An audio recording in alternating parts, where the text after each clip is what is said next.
it's Keith from Cruachan here. Just boozy chat and we'll have a few drinks, have a few laughs, so make sure you join in and come along for the crack. See you then. Hello everybody, I am Keith Fay and I'm an alcoholic. How are you guys doing? Good, and you? Super. So you formed Cruachan in the 90s, so it's a bit around, and you've been the longest member since then. What challenges are you facing and how you are dealing with them? Yeah, I mean, I was a kid, literally a kid. I was 14 when I wrote Two in the Gale, our first album. I was 15 when that album was released. So that whole folk metal thing that we started back then, as I say in interviews a lot, could only be the mind of a child or a kid that would actually think this is going to work. We've faced so many challenges. We'd be here all night talking about them. We've had crazy stories with record labels going bankrupt before they paid for studio costs, this kind of thing. Today, and for the last, say, 5 to 10 years, it's been our best period. Like we've had a major kind of comeback, resurgence, you name it. So we're not really seeing any challenges. We're all full-time employed people. We do Cruachan as it suits us and when it suits us. So we've never faced any of the challenges that a lot of bands have, especially bands that live off their music. That's how they earn their living, how they earn their accommodation, their bread and butter. We don't have that problem. We purely do Cruachan for the love of the music, and it's clear we love what we do. So yeah, there's no real challenges. Well, that's not true. Obviously, like we've turned down European tours. We've turned down last year we turned down a tour of Europe supporting Ailstorm. Last year we turned down a tour of North America supporting Arcona. I mean, that sucks. It's not so much a challenge, but it just sucks that we can't do that because we all have regular day jobs. The most we can tour is like a week to 2 weeks. But it's not exactly a challenge. We still get to do what we enjoy, you know? But I think like now during the COVID situation, you are not so hit hard because you have like a day job. So, yeah. And everyone in the band is pretty much the same. Not all, some more than others. I'm not going to mention names, but one of us just mentioned yesterday, he's actually starting to see COVID-19 is affecting his day-to-day business. And with the music as well, we were, excuse me, we were scheduled to record our new single for Despot's record. We have everything ready to go. They're right behind it. And then boom, just cancelled. We have to postpone the recording. Songwriting is affected. Festivals are being cancelled all over the place. So yeah, musically, we're definitely being affected by the virus. Yeah, and you mentioned you have a day job. So what exactly are you doing when you are not in Cruachan? I work as a business continuity consultant. So I've worked in IT all my life. As a sysadmin, a network engineer, as a Windows engineer, you name it. But the last 3 years, I've moved into a different kind of area. It's still connected to IT, but it's funny. Pandemic planning is actually part of my remit. It's what I do for my company. So my company has nearly 17,000 employees, and I'm there to ensure that our software, the products we offer, we can keep them going if bad things happen to an office block, to key employees. So if a storm hits one part of our business, another part will take it up. So it's called business continuity or production assurance, that type of thing. It's as boring as it sounds. But it's now during the pandemic, it's gold. Like yeah. It's kind of funny. Like I worked on pandemic plans, and you're always thinking, this is never going to be used. We're never going to have a pandemic, and then boom, here's one in our lifetime, which is kind of insane. Yeah, and you're the person. I have a plan. Yeah, good. So Keith, if you had the option to add one more person for in Cruachan, what instrument you would would you like to have in Cruachan? I mean, when we record, we pretty much have any instrument we want. We get guests in. We can all play a lot of instruments. So it would purely be for live. So I would not want another member. If I could pick any instrument, I'm guessing it'd be a piper, and you know, the Irish uilleann pipes. They're my favorite instrument. But again, I wouldn't want it full time on every single song. The great thing about violins and what John Ryan does, He plays violin, he plays cello. He's almost like a one-man orchestra in the band when we record, so it's great. Whereas if we had an uilleann piper, it's like, oh, fucking uilleann pipes again on this song, you know. So I wouldn't be into having a full-time piper. That's why a lot of folk metal bands, their folk musician plays a lot of different instruments. Mm-hmm. Okay, good one. So your band, Cruachan, incorporates pagan and Celtic elements in your music. Can you tell us more about it? Yeah, so from the time we started, when I was a kid, I was really into Celtic history, Celtic mythology, and that's what that was the whole ethos of the band. We'll just completely sing about Celtic mythology, the Tain sagas, all this kind of thing, Fionn McCool, because it's what I was passionate about. As the years went on, a bit of actual Irish history crept in. I sing a lot about Irish history, and because we're metal and I'm very interested in religion, I sing a lot of anti-religion songs. Well, not a lot. You'll find one or two throughout our history. And as the band started way back before we were called Cruachan, we were called Minas Tirith, and we sang exclusively about Lord of the Rings. That's never gone away. You'll find Lord of the Rings songs on pretty much every album. Not every album, almost every album. And we even had the famous Lord of the Rings artist John Howe paint the Pagan album cover for us, which was pretty epic. As a Lord of the Rings fan, that was mind-blowing. The guy that designed the orcs in the movies painted the Cruachan album cover. That was, for me, was just out of this world. And to get it like clear in one sentence, how did it like happen that you switched from Lord of the Rings and black to like folk, pagan, and what Cruachan is nowadays? The music was kind of the same with Minas Tirith. We were very progressive. I mean, I'm saying we were very progressive. I was fucking 14. Fucking progressive 14. What? But the music was quite progressive. It wasn't your standard black metal or death metal or thrash metal. But I was just so into Irish folk music. It was, I can't even remember how I got into it. It was like something clicked in my head, and I really got into it. And I remember back at that age, as a 14-year-old going on 15, thinking folk music only exists in Ireland. That's how young and naive I was. Folk music is only Irish. And when I heard other people talking about folk music, I just thought they meant Irish folk music. I'm like, what? Your country has folk music? I was a kid. I didn't get it. But yeah, it really influenced me, and I just thought this would be a great thing to incorporate into metal.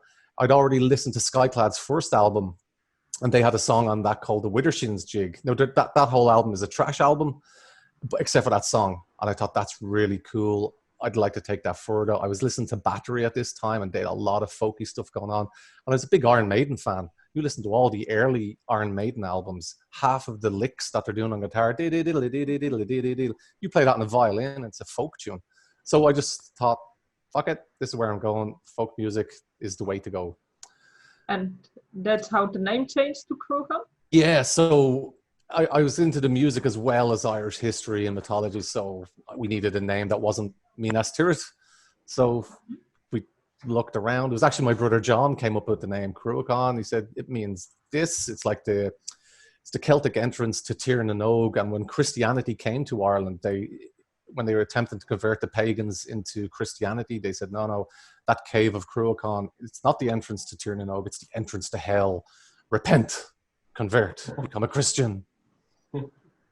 That's like a really interesting history, like how it all saved and with name. There you go. And one mistake, we should have put a fada over the A. So it should be Cruach. Am I spelling my band's name right? I don't know, but AN at the end should have a fada. So that's why it has that on sound. The fada over an A in Irish gives a haw, but we never put that in because we were stupid. 14. I just keep saying I was 14. Yeah, you were a kid. So the pronunciation is Cruachan. No, it's a proper CH, Cruachan. It's a hard CH. Now, we've heard people mention, like when we go to Russia, people say Cruachan. Yeah.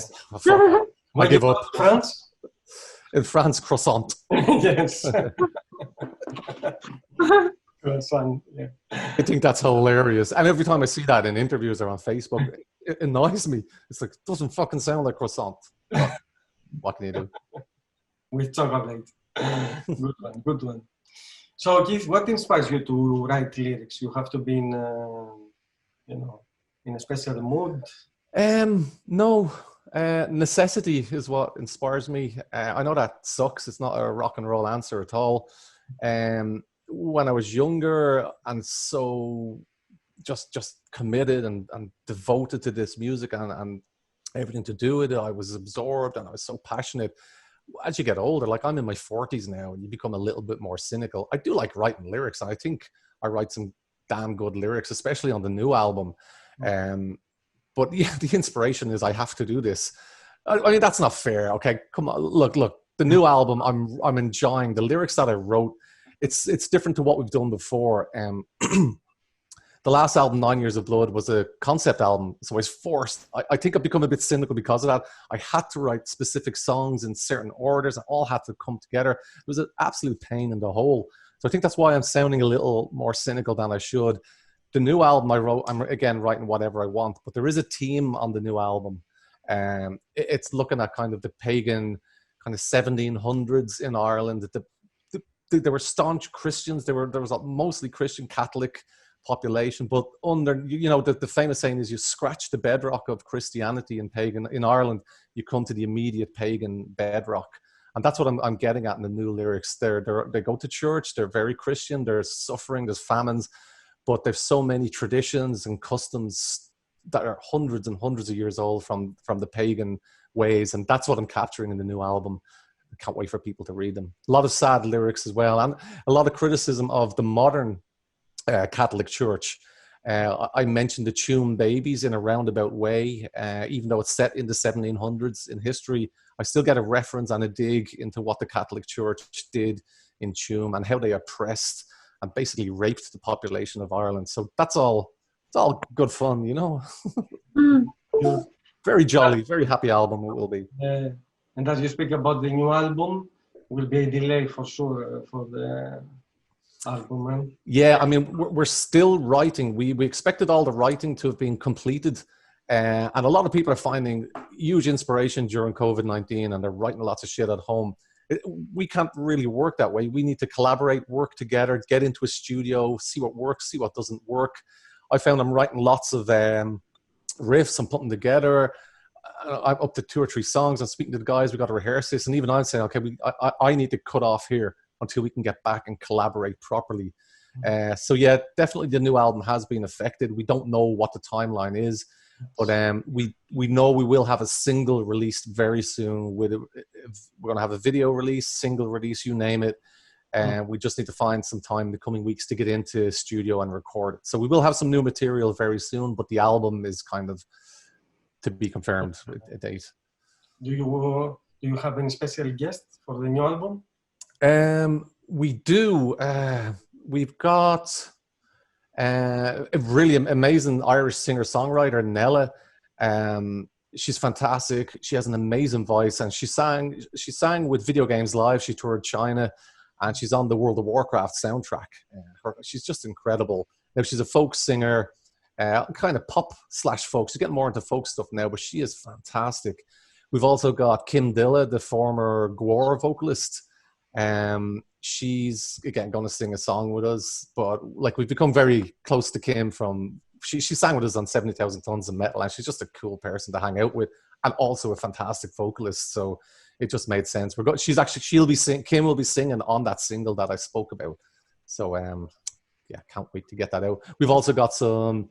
Oh God, we've a guest bagpipe. We always have a few musicians that come in, but we've got a piper in the US that's going to help us.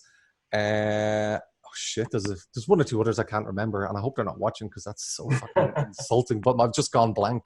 No problem. Good stuff.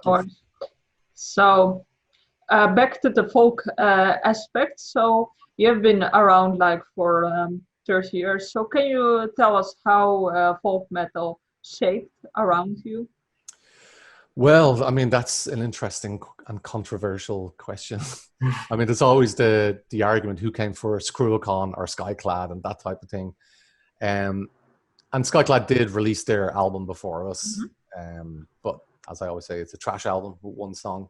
Anyway, not getting into that. Skyclad are a big, huge influence on me personally, and they're the greatest bunch of people. They've become really good friends of Cruachan. But yeah, when we started, we were ridiculed, we were laughed at. All the magazines, when we released that first album, they just found it ridiculous. The Irish scene in early 90s, like 93, 94, 95, when we were coming out, the demo came out, the album came out in 95. They just thought we were a complete joke. It was like, what is this bullshit? It's so unpure. You can't do this to metal, especially because the music we did with the first album was mostly black metal. So we were just ridiculed. It was a joke. And we still never lost that stigma with a lot of people around our same age that are still involved in the scene. They still see Cruachan as like, fuck Cruachan. But yet they look at what we're doing worldwide and kind of go, oh shit, Cruachan actually made it and we're fucking nobodies. But yeah, it was tough. Definitely was tough in Ireland. That's why I think we focus so much outside Ireland. That's why our fan base grew in South America, in Eastern Europe, you name it. We didn't really care too much about Ireland. But as I mentioned previously, when we had that kind of resurgence that started about 10 years ago with the Trilogy of Blood, suddenly we had a lot of respect in Ireland. Cruachan are a band to be taken serious and like, holy shit, like, and they're like, go Cruachan flying the flag for Irish metal. I'm like, yeah, fuck, have you seen 25 years ago when we were laughed at compared to now? So yeah, it definitely was tough back in the early days. But, you know, at the end of the day, fuck it. You do music because you love it. And if other people like it too, that's a bonus. And can you tell us how the attitude changed? Is it because Cruachan developed through the years, or the audience just changed here in Ireland? I honestly don't know. I guess the audience did change. Folk metal became huge, especially in the noughties. Folk metal exploded, and I mean, it was almost its own genre, right up there with thrash metal, death metal. Folk metal was right there with that. So as we're classed as one of the creators, there was a bit of respect there.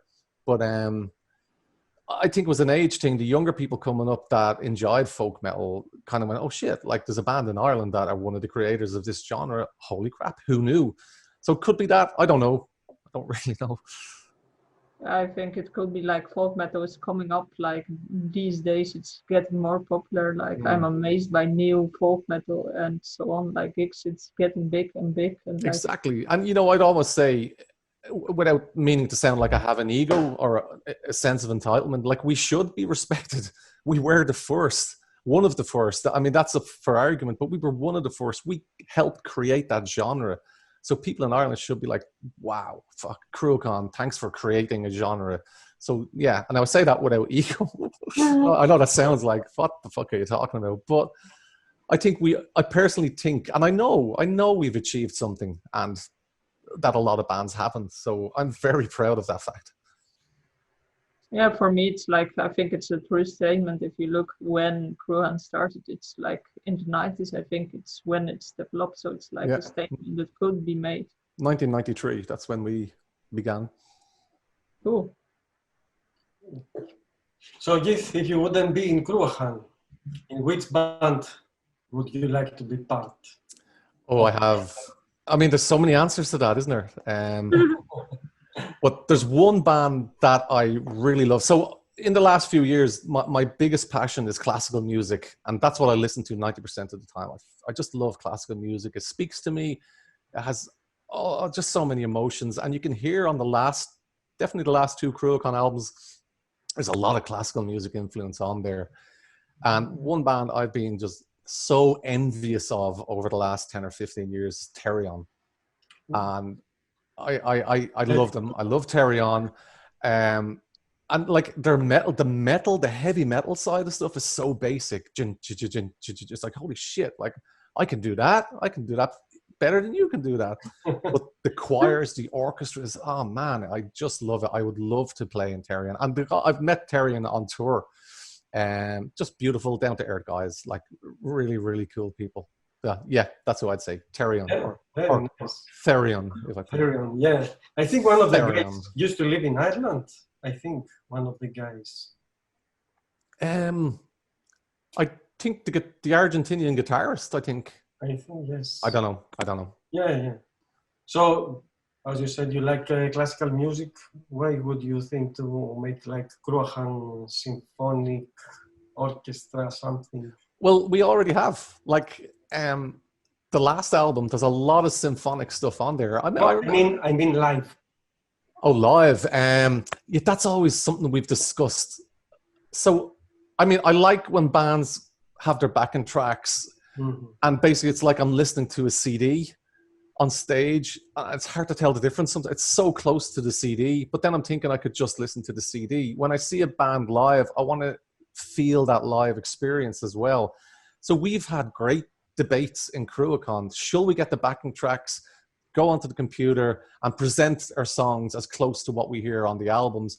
Or should we play it as real as it can be? Just one violin, two guitars, bass and drums. It's a debate that we're still having, but for the time being, we're keeping it as real as can be, and we're playing just like a real live band. If you want to hear that CD perfection, just listen to the fucking CD. If you want to hear Cruachan live with our imperfections, come see us live. Cool. So, Keith, you're playing a lot of instruments: guitars, keyboards, bodhran, mandolin, percussion, and bouzouki. So which one is your favorite and why? I guess electric guitar. It has to be. That's my thing, my axe. But I love playing the bodhran, the Irish goatskin drum, and it's such a unique instrument. I keep seeing all these Viking bands like Wardruna and others, and they have a bodhran. Okay, it's probably the Scandinavian version, but it's a skin drum, it's a tension drum, and they're just like bong, bong, bong. And like, shit, guys, that sucks. Because a bodhran has got skill. You play it with a picking, a beater, and like and I only really hear that in Irish folk music, and I love playing the bodhran. If I had one here, it's hidden behind my windows and shit. I'd actually give you a quick demonstration on like Wardruna boom, boom, versus an Irish bodhran.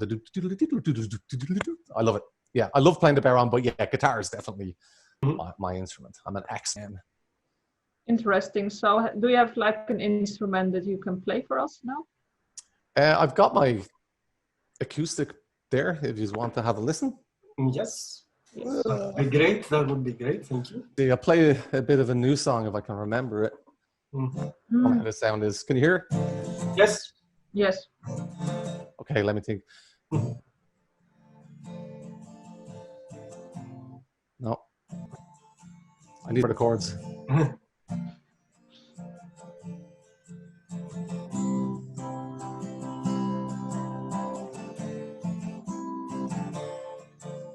In darkest night, in witching night, among the hot torno, when the moon has come to earth, the shepherd I played wrong chords. Anyway, that's enough. That's enough. I'm more nervous now. Yes, than the concert. Yeah, it's like a new experience. I see also like other artists like getting nervous with live streams and stuff. It's crazy that it's like different than a gig, and they're like, it's insane. And I used to do karaoke competitions in my local pub, and I'd be getting ready to go on, and my heart is like, oh my guys, I can't. There's only about 20 people, all people that I know, and a lot of people say that's what it is. These aren't your fans. They're just people that will go, oh, look at that fucking idiot singing Johnny Cash. But yeah, karaoke, I'm like, oh, I'm going to faint. With Cruachan, 10,000 people, no problem. Hey guys, whoa, no fucking problem at all.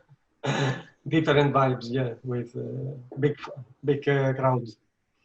So we spoke about favorite instruments. What is your favorite album, Keith, or song?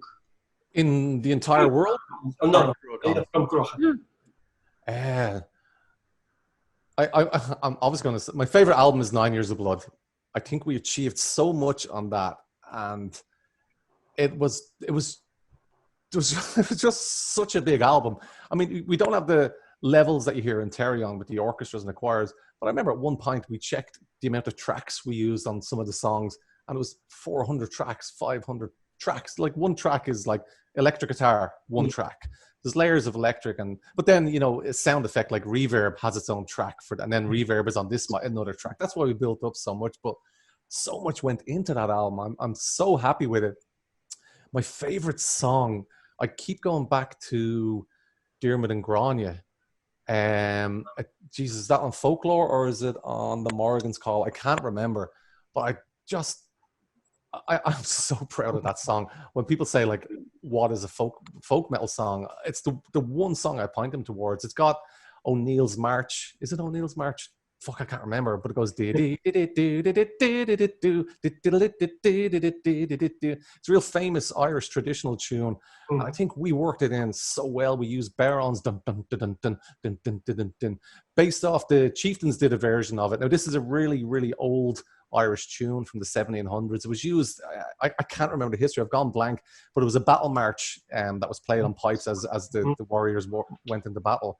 And we used that actual tune. The Chieftains did it, and we took the influence from the Chieftains. If you watch the movie Robber Eye with Liam Neeson, you'll hear that tune, bum bum ba bum bum bum bum ba bum bum.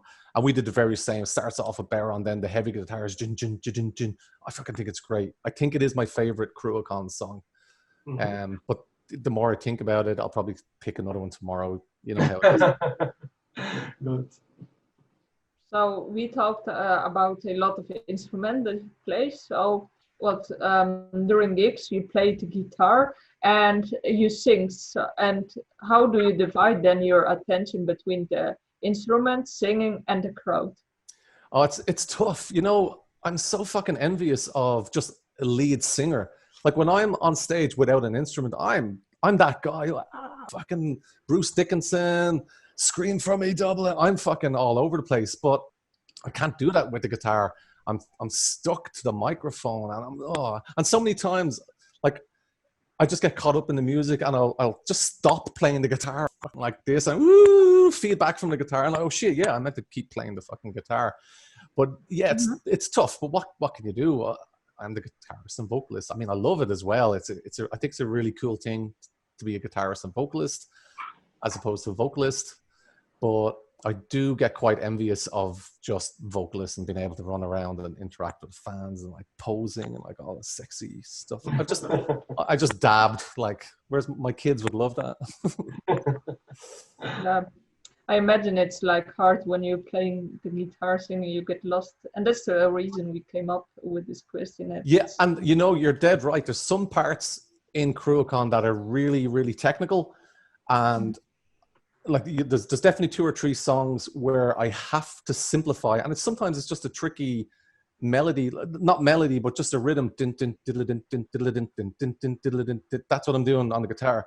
And to sing whatever the verse, it's just fucking impossible. It's like a Tetris puzzle. I can't physically play this. So Kieran might do that rhythm, and I'll just do a simple jin, jin, jin, jin. You're talking most basic stuff. I can play almost guitar solos and sing over them, but it's that kind of rhythmic, and then to sing over that. I find that sometimes it's a little bit tricky, and we cover it up. Kieran will always cover it, and you'll hear it live, and I'm still playing like a basic thing. And again, that's only on 1 or 2 parts in songs. And I'll tell you, I was actually going to say I'm not going to tell you which songs, but I will tell. For anyone listening, just check out when we do the Sea Queen of Connacht. When I'm singing that, I have to kind of just do a basic little chug, jin, jin. It's like I'm learning my first guitar type of thing. So yeah, listen out for that at the next gig and laugh if you so desire. I will do that. Like the next gig you are live, I will have a look and see which song you are live. Everyone will be like, yes. Yeah. When is the next gig? Is like summer, September? Yeah. Yeah. I know. I don't fucking know. I know. So because we speak about live, so maybe do you think if you cannot do the live, like you can do maybe live stream? Oh, I fucking hate them. I hate them. Like I've watched the live stream concerts, and it's just like it's all that we have, you know. And I respect what people are doing, but it's billed as a festival, but it's like a guy who's just at home recording himself on his laptop. Oh man, it's except for the guys that actually go to a stage and they do a full performance with no crowd. That's fucking brilliant. Can we just do more of that? That's very good. Yeah. But we still have one festival that's not cancelled in September August in Germany. Wolfsight. Apparently it's it's still going ahead. So let's see what happens.